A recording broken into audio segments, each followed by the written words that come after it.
Okay, when a garage door doesn't close and it keeps going up and down, there's two things you can do. First thing is to pull on the red cord.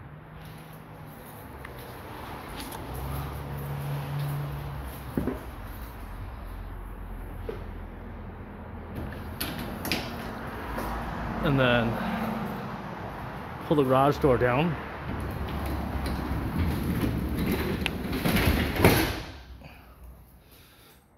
And then make sure the lock on the top is still in the upright position.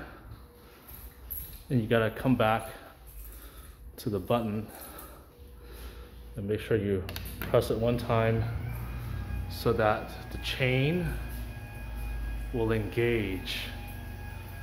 You see on the top right there, it'll engage back into the lock and it'll click.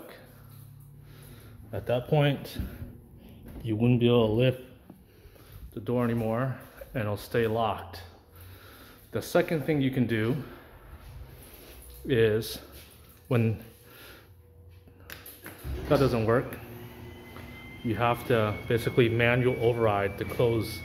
All you do is you just hold this down until the door is closed all the way. So you gotta keep the button closed, or you gotta hold it down until it's all the way closed. At that point, you can let go. Okay, so those are the two things you can do to make the garage door close if you run into a problem where the door won't close and it keeps jumping back up.